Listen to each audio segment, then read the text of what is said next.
bienvenue tout le monde, ce soir on est avec, sur Clap TV avec Mesrine. Salut à toi. Ça va bien? Très très bien. Donc je vais te laisser te présenter en quelques mots, et puis après on va faire une présentation plus détaillée de toi. Pas de souci. Moi c'est Mesrine, aka Speedreamers. Je viens de Forbach. J'ai longtemps été sur Nancy et d'autres bourgades. Et puis voilà, on rappe depuis un moment déjà. Avec des si on peut refaire le monde. Avec le monde on fait pas les si. Je suis loin d'être un monsieur comme tout le monde. Dans Revolver j'en suis du D6. J'ai vu la peine dans le regard de la Joconde. Dans ceux des hommes j'ai vu l'avarice. Ceux qui pensent qu'oser dirigent le monde. T'en feras jamais plus que la République. On flingue ça car rien nous indiffère. Flingue ça car rien nous habille. Frère, je suis de retour sur le corner, tu turn up. Je laisse ça de toute façon se manifeste. Un peu d'audace et j'atteins l'ivresse. Flow, barce, jardin du fer. Concluant constante rotation. J'ai décidé de maille, il faudra s'y faire. Parti de rien, un groupe prolifère. Polymorphe, solitaire, traversant toutes sortes de fluctuations. T'es pas si folle, sois pas si fier. On jouera jamais les prolongations. On préfère de loin être les troubles faits. Cette année j'ai monté ma fondation. Dans quelques années je suis comme la tour Eiffel. Reste. Non, on n'ira pas tous au paradis. Non, non, non, non, on a cru que tout était permis. Ouais, brave les interdits. Ouais, on n'ira pas tous au paradis. D'accord, donc d'abord pour commencer on voudrait savoir d'où tu viens. Précisément. Ouais. Et d'où il vient ton blaze. Alors là, ça va être une grande galère. Parce que je suis un grand nomade. Ça veut dire que je suis originaire du 57. Je suis né ici dans le 57, à Saint-Avold. Après, la vie a fait qu'on est parti sur Paris pendant X temps. Et puis la vie a refait que je suis revenu ici. Et puis on a commencé le rap quand on est arrivé sur Paris. Donc j'ai pas commencé en tant que rappeur.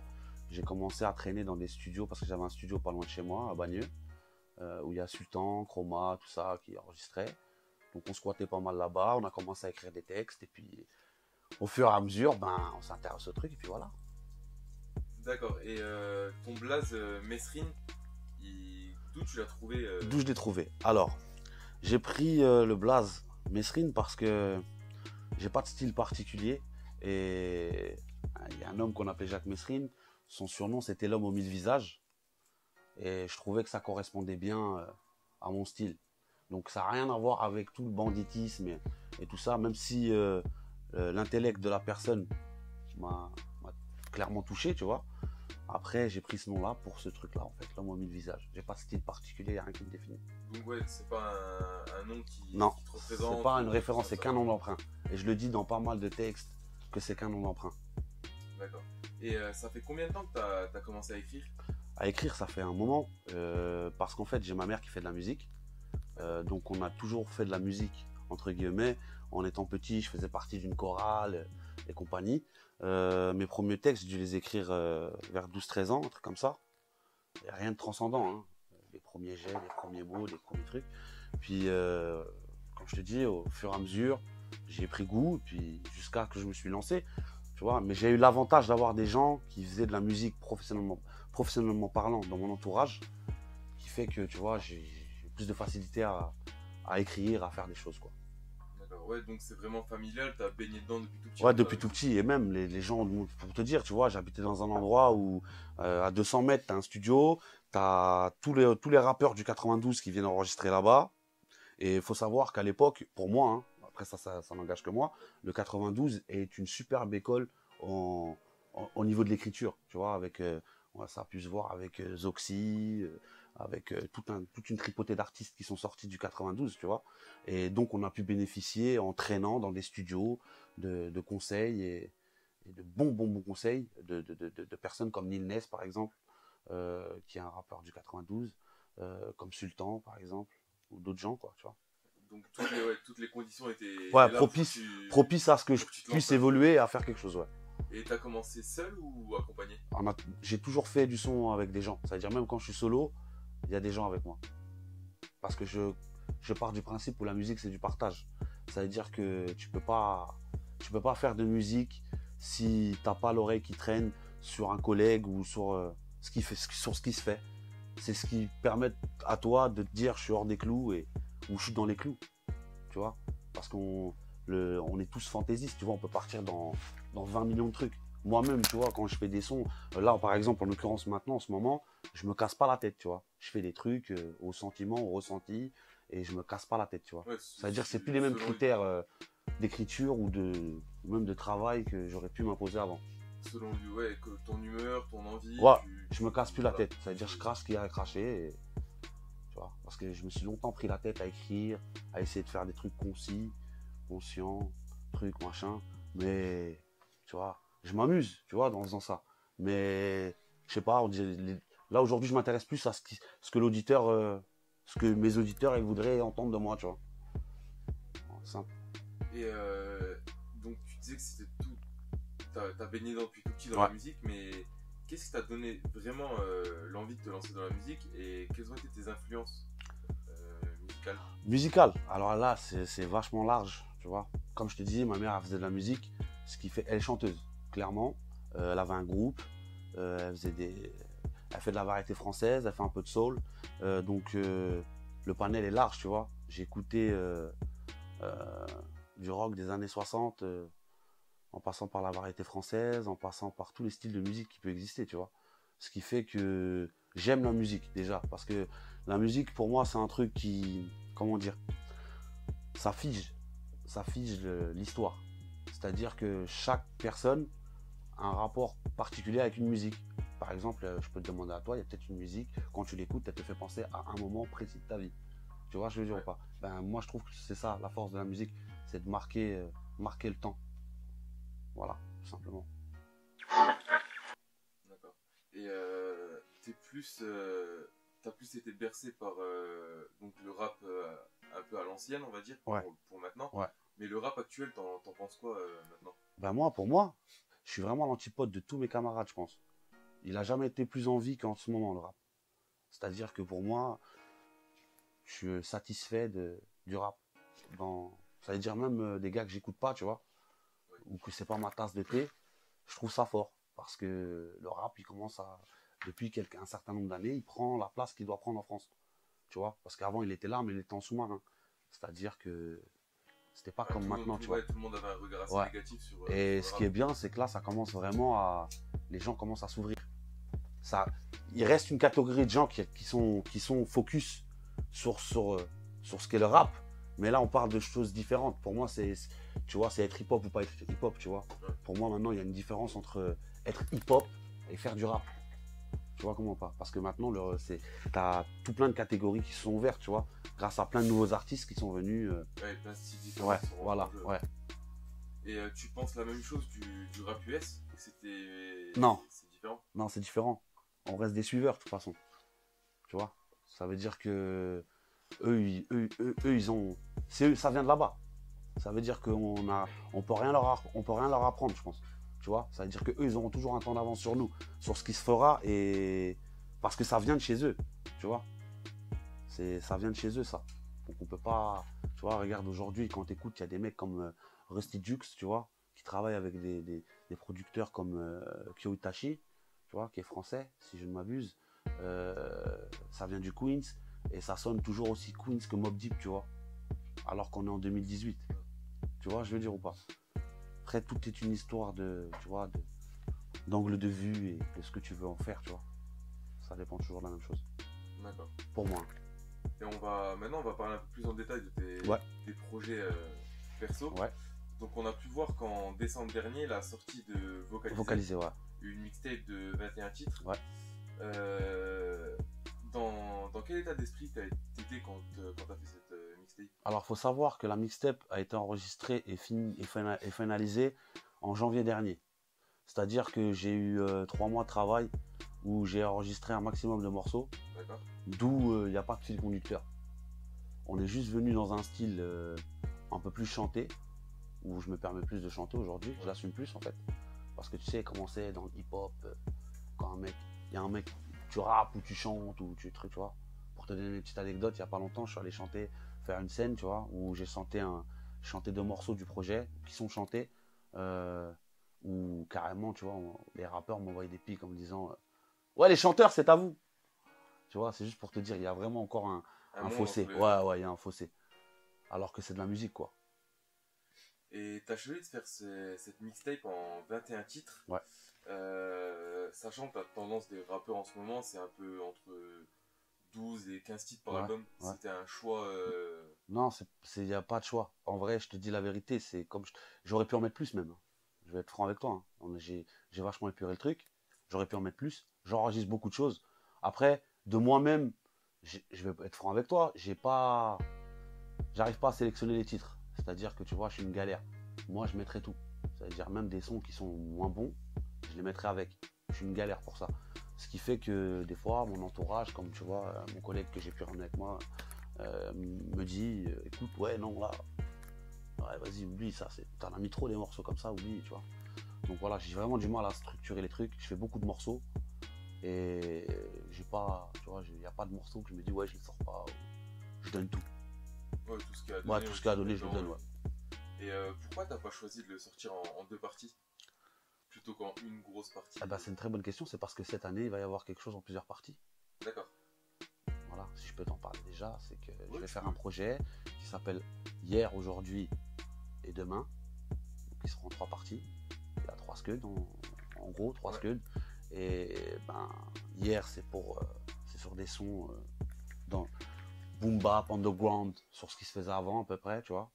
Aujourd'hui, c'est ce qui se fait aujourd'hui un peu, tu vois. Et demain, ça sera un truc un peu alambiqué. On va partir sur des trucs complètement différents. Et ça représente quoi en fait l'évolution en gros de ta vie jusqu'à Non. du rap ancien Non, même jusqu'à pas. ton Non, même futur, pas. ou Entre guillemets, c'est un exercice de style, déjà, avant toute chose.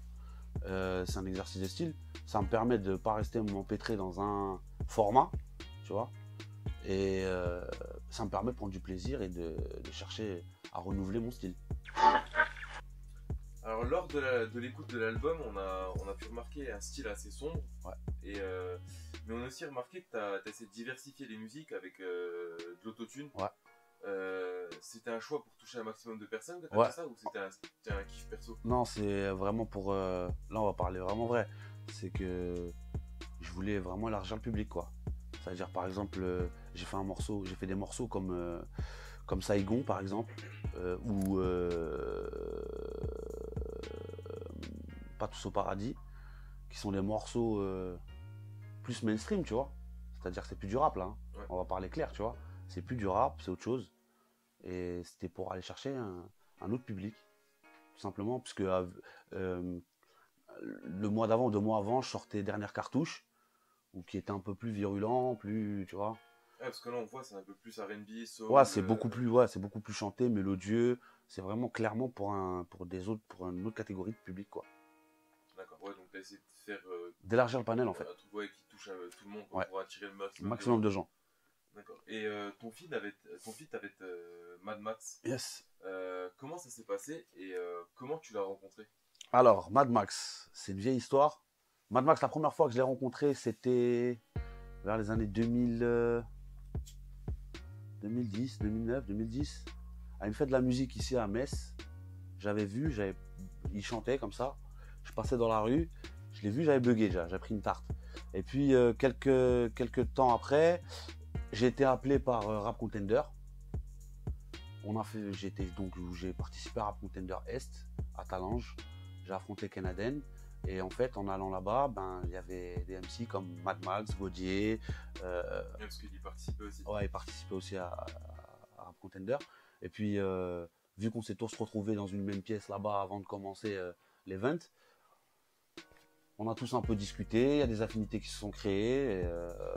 Et donc, à partir de là, moi et Mad Max, on s'est check occasionnellement, on s'est revu pas mal de fois sur des events ou à des concerts de demi-portion ou d'autres personnes à qui on allait voir pour donner la force. Et puis récemment, je travaillais donc au studio d'HDP, où je faisais prise voix et pas mal de choses. On a décidé, parce que il voyait ce que je sortais, on a décidé de faire un morceau ensemble. Il est venu, on en a fait un premier. Puis il s'avère qu'on en a fait un deuxième, un troisième, un quatrième. Et puis voilà quoi. On a sorti ce son là dessus sur le projet pour en avoir au moins un, en sachant que j'en avais 3, 4 de morceaux avec lui. Et puis voilà quoi. Je voulais au moins qu'il y ait un feat dedans. Et vu que c'était dans l'état d'esprit vocodeur, tout ça, et qu'il est dans cet état d'esprit en ce moment, ben je pense qu'il n'y avait pas plus approprié que lui quoi. D'accord. Et donc, tu nous as parlé d'un projet donc, qui va sortir bientôt, Ouais. en 3 parties. En 3 parties, ouais. Donc, c'est hier, aujourd'hui Et demain. Dans quel état d'esprit un peu tu seras dans ce projet? Là, je vais le construire comme un album, un vrai. C'est-à-dire qu'il y aura une ligne conductrice pour chaque CD. En gros, si tu veux, chaque CD sera un tableau. C'est parti pour ça. Et ça fait un moment que je travaille dessus, en fait. Ça, ce sera le projet final abouti, carré de A à Z. Mais entre-temps, il y aura d'autres choses qui vont sortir. Accompagnées, pas accompagnées. Il y aura beaucoup de choses. En tout cas, on va se donner les moyens cette année. Okay. Et donc dans ce projet, il y aura des featuring. Ouais. Tu peux me dire à peu près si tu as des noms Ouais, déjà, il y a mon collègue Abdelka, Underleague. Il y aura sûrement... Il y a pas mal de gens. Honnêtement, je vais pas m'avancer à donner des noms là tout de suite. Parce que, honnêtement, j'ai même demandé à des gens qui ont du buzz, tu vois. Donc j'attends encore des réponses, de gros mots, de pas mal de gens qui sont de la scène montante, la hip-hop là, tu vois. Donc j'attends des réponses. Mais après, j'ai plein de collègues, tu vois. Plein de collègues, des amis qui rappent fort et qui seront là, sûr. Ouais, donc il y aura un peu de monde. Il y aura du monde, ouais. Sur le produit là, il y aura du monde.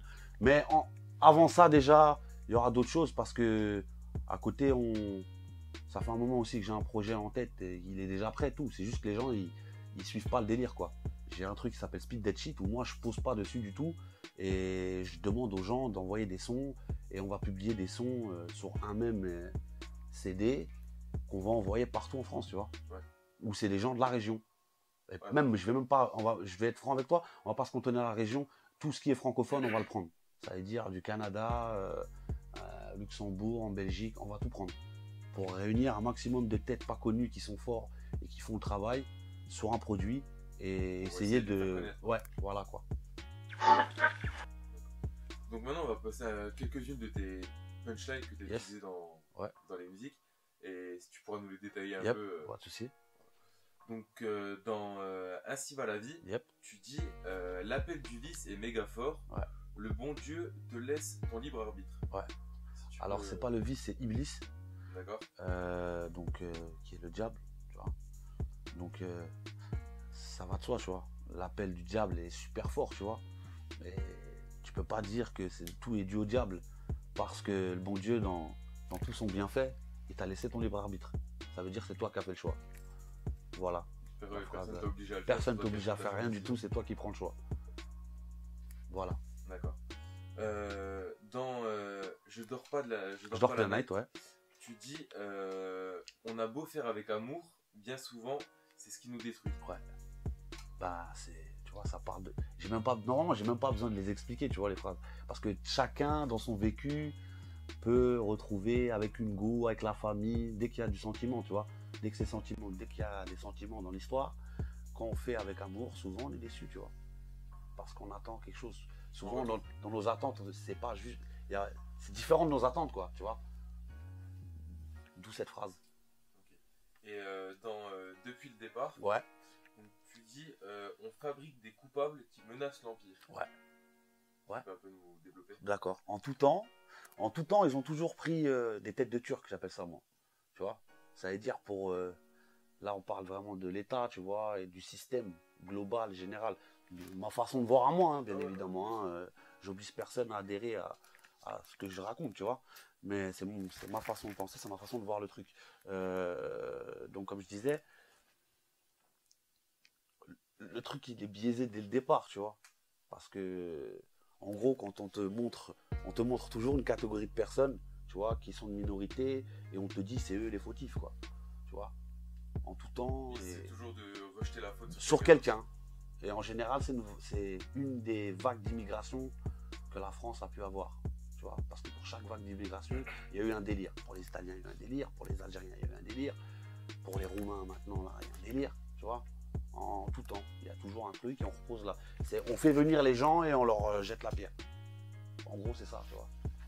Oh, ouais. La phrase, c'est ça, quoi. D'accord. Donc, merci bien d'être venu ce soir chez Clap TV. C'est moi qui te remercie. Et puis, je te laisse le petit mot de la fin. Ben, le petit mot de la fin. Allez pécho les projets. Ils sont disponibles sur Haute Culture. intéressez-vous surtout aux rappeurs de la région. Pas forcément moi, mais tout ce qui peut se faire, parce qu'on a besoin de vous pour pouvoir aller conquérir la France, que ce soit pour moi ou d'autres artistes. Voilà, ce sera mon mot de la fin. Avec des si on peut refaire le monde. Avec le monde on fait pas des si. Je suis loin d'être un monsieur comme tout le monde. Dans Revolver j'en suis du D6.